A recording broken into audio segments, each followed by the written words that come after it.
Hello everybody, my name is Kyle Bethune and welcome to Hello Travel Hub. You're typically going to see me over at Red, White, and Bethune, where we are a family of 5 who live and travel the United States full-time in our vintage bus. But today we're going to be talking about a campground located in Central Florida.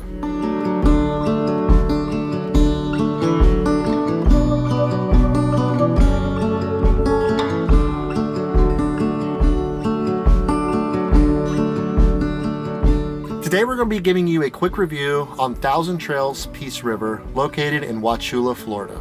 Wachula is located about 60 miles east of Sarasota, smack dab in the middle of the state of Florida. If you don't know much about Thousand Trails, they are a membership-based park service. They have around 80 parks located throughout the U.S., and this is one of their parks located in Central Florida. You basically buy a membership, kind of like a timeshare, and as long as you pay your monthly dues, you're able to stay at the parks at various amounts of time depending on which membership level you do have.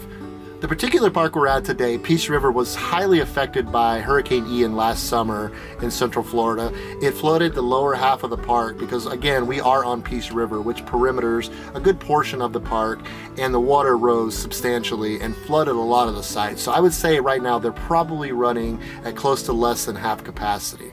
If you're looking for a park that's kind of off the beaten path a little bit and not really in a populated area, this is definitely a good park.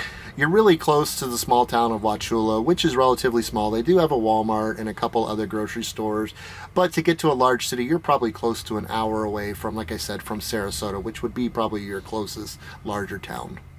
The park does host a good variety of amenities. They have shuffleboard, they have a community fire pit, they have a nice pool, a hot tub. They have 2 wonderful pickleball courts that were redone and resurfaced within the last couple of years. They have a dedicated gaga ball pit for the kids, and they have a really nice playground for the kids to play on as well. One of the big appeals to this park, in my opinion, is the walking trails. They have a good section of the park that I would assuming it was lowland, or really exceptionally lowland, so they decided not to build on it. So they actually put in quite a few nice walking/hiking trails that basically border the perimeter of Peace River. So that's probably by far my favorite portion of this park.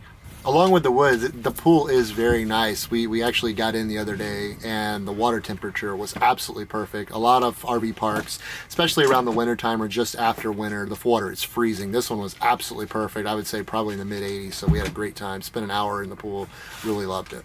The pickleball courts are fantastic. That being said, there really aren't a lot of people down here right now. We are here late in the season, so I'm sure during peak season they do get quite a gathering out there every morning to play, but I haven't had much luck getting a game together so far. As soon as you do pull into the park, they have a really large, rustic-looking office building. They have some really nice swings out front, so you're able to kind of hang out there in the evenings. Me and Jen did that the other day. Really nice and cool and breezy. Had a nice little time watching the kids play shuffleboard. They do have 2 rec rooms. One I would say is more based on an adult rec room. There's pool tables. I believe there's a foosball court in there.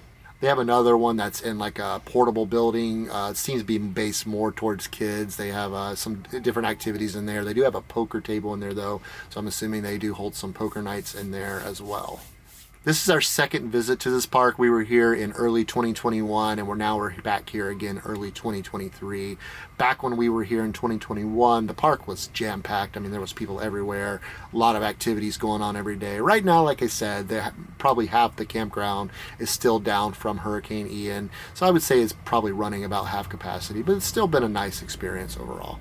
So now we're gonna jump into 3 things I like about the park and 3 things I think they could do just a little bit better.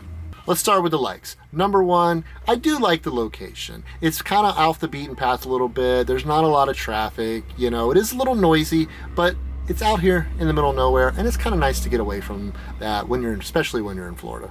The second thing I really like the wooded area, the walking trails, the bike trails, whatever you want to call it, because it borders the river, which makes it a really nice, lovely walk. I take every day I go on a walk or a jog along the river. We usually take the dogs. It really is a nice space. And my final thing is the pickleball courts. I really do like them. Like I say, they're very nice. They're regulation size. The lines are drawn perfectly. Like I say, they were resurfaced a couple years ago. Definitely a top-notch pickleball court. The 3 things that I think could be a little bit better is, again, I know it's a double standard probably, but the location. You are kind of far from anything. Unless Walmart or Winn-Dixie is your vibe, you kind of got to drive quite a long ways to get provisions, or really if you want to do anything, you're just not close to anything. Second thing, I would like to see them get the remaining pedestals repaired, the areas repaired, because I think this park thrives better when it is full of people. There's more activities, the energy's better, and there's just more things going on. So with a good portion of the park being closed down, a lot of the sites are based on Highway 17, which is extremely noisy. This is by far the loudest site I've had in 3 years. But again, that's my fault. They let you pick your own site, so I can't really blame them, but the road noise is pretty significant in certain areas of the park. All in all, this isn't a bad park. The biggest appeal by far, in my opinion, is the area where you can kind of go out and be by yourself. You're not around a lot of people. Even if you do go into town, there's not many people. So by far, that is, in my opinion, is the best part of it. So thank you guys so much for watching Hello Travel Hub. If you have any questions, please leave them down in the comments below. We'll do our best to get to them. And until next time, happy travels.